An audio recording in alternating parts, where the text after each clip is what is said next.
Welcome to empower हर। आज की इस एपिसोड में हम बात करेंगे ईव टीजिंग की।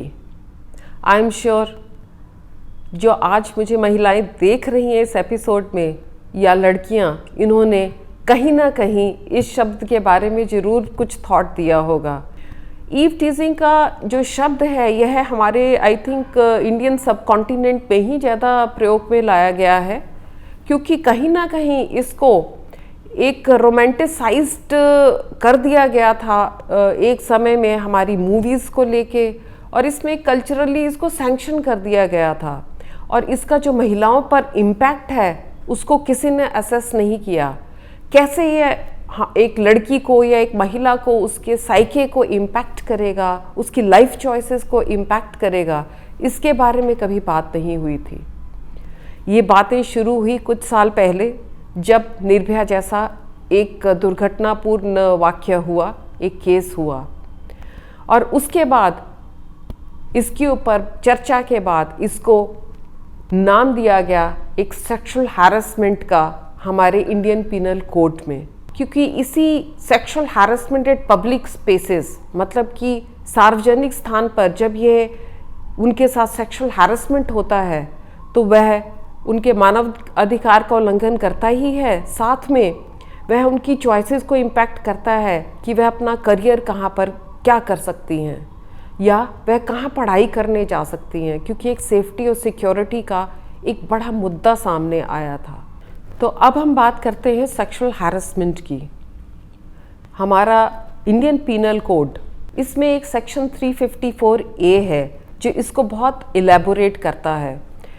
अगर हम कानून की ही बात करें तो कोई भी फिज़िकल कांटेक्ट या एडवांस, कोई भी आपको फिज़िकली कांटेक्ट करता है, टच करता है, जो आप वेलकम नहीं करती और जिसमें सेक्सुअल ओवरचर्स हैं, सेक्सुअल अंडरटोन है, तो वह सेक्सुअल हैरेसमेंट की कैटेगरी में आता है। इसके अलावा आपको कोई डिमांड या रिक्वेस्ट करता है सेक्सुअल फेवर्स के लिए, वह भी सेक्सुअल हैरेसमेंट की कैटेगरी में आएगा। तीसरा है, आपको कोई पोर्नोग्राफी आपकी मर्जी के खिलाफ ज़बरदस्ती दिखाता है तो वह भी सेक्सुअल हैरेसमेंट की कैटेगरी में आएगा। इसके अलावा कोई सेक्सुअली कलर्ड रिमार्क्स करता है तो वह भी सेक्सुअल हैरेसमेंट के ही डेफिनेशन का एक पार्ट है। इसके साथ ही हमारा एक और सेक्शन है 294, वो भी इंडियन पिनल कोड का ही सेक्शन है, जिसमें है कि कोई ऑब्सीन जेस्चर या हरकत करता है आपके सामने तो उसके लिए भी पनिशमेंट का प्रावधान है। तो ये कानून तो हमारे पास अब सालों साल से है, लेकिन क्या कारण है कि सेक्सुअल हैरेसमेंट है ये जो पब्लिक प्लेसेस पर, जिसको पहले आमतौर पर हम ईव टीजिंग कह के ट्रिविलाइज करते थे, अभी भी हो रहा है? क्या कारण है कि हम इसको एड्रेस नहीं कर पा रहे हैं? तो आइए आज इसके ऊपर भी बात करें। अक्सर ये देखा गया है कि स्कूल के बाहर कई लड़के बाइक के में लेके या साइकिल पर या पैदल ही, जब लड़कियों के स्कूल का छुट्टी होता है या उनके आने जाने का समय होता है, वहाँ खड़े होकर उनको इनएप्रोप्रिएटली स्टेयर करते हैं, उनके ऊपर फप्तियाँ कसते हैं। लेकिन हमारी लड़कियां या हमारी स्टूडेंट्स है, गर्ल स्टूडेंट्स, वो कुछ नहीं कहती, कोई इंटरवीन नहीं करता, कोई बाईस्टैंडर भी हो, स्कूल की अथॉरिटीज़ भी कुछ नहीं करती। या आप पब्लिक ट्रांसपोर्ट में ट्रैवल कर रहे हैं, आपको कोई इनएप्रोप्रिएट टच कर रहा है, आप उसके ऊपर भी आवाज़ नहीं उठाती। या इसी का एक और मैनिफेस्टेशन है sexual harassment at work place. तो यह एक जो इनएप्रोप्रिएट बिहेवियर है, यह शुरू से ही चलता चला जा रहा है, और कानून बनने के बाद भी अभी भी कुछ कमी है कि ये कंटिन्यू रह रहा है। उसका एक कारण है कि हम कानून की मदद नहीं ले रहे इसको बंद करने के लिए, इसको स्टॉप करने के लिए। तो उसका सबसे पहला दायित्व हमारा भी है कि मैं इसको मना करूं, ना करूं इस बिहेवियर के लिए। वह मैं कैसे करूंगी? By raising my voice against it. Police आपके साथ है, कानून आपके साथ है, और मुझे लगता है कि मैक्सिमम पूरी सोसाइटी भी आपके साथ है, एक्सेप्ट फॉर फ्यू परसेंटेज जो क्रिमिनल मेंटालिटी के हैं जो आपके साथ ऐसा करते हैं। तो सबसे पहले है कि आप आवाज़ उठाएं। अगर आप स्कूल गोइंग हैं, आप कॉलेज गोइंग हैं, तो आप अपने जो स्कूल में टीचर्स हैं, प्रिंसिपल्स हैं, या आपके और भी जो कुलीग्स हैं साथ में आपके साथ पढ़ाई कर रहे हैं, उनके साथ इस मैटर को डिस्कस करें कि आपके लिए ये इस रास्ते पर जाना क्यों मुश्किल हो रहा है, या छुट्टी होने के बाद आपको क्या फेस करना पड़ रहा है। तो इसके बारे में बातचीत करें ताकि वह लोकल पुलिस की मदद से इसके ऊपर इसका संज्ञान लेके इसके ऊपर कुछ प्रिवेंटिव एक्शन ले सके।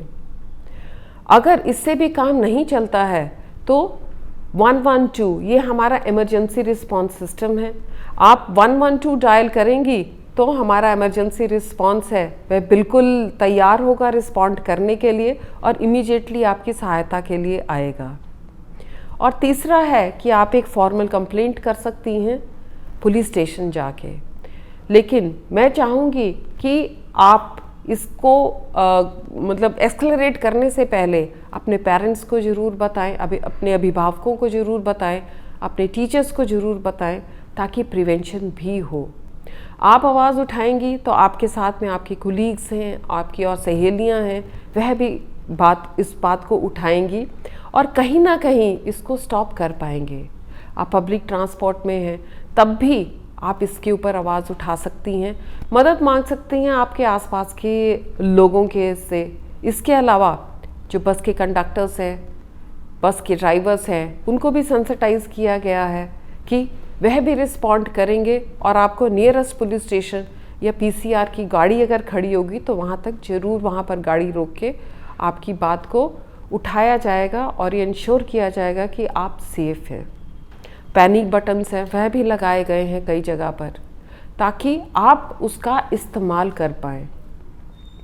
मैं ये बताना चाहूँगी कि कई बार हम इग्नोर करते हैं कि इन मुसीबतों में कौन पड़े, मुझे तो पढ़ना है, मुझे तो अपना काम करना है, मैं क्यों इन लफड़ों में पढ़ूँ, मैं क्यों इसके बारे में बात करूँ। लेकिन आपके इग्नोर करने से ये बात ख़त्म नहीं होगी, इसकी प्रोपेंसिटी और बढ़ेगी।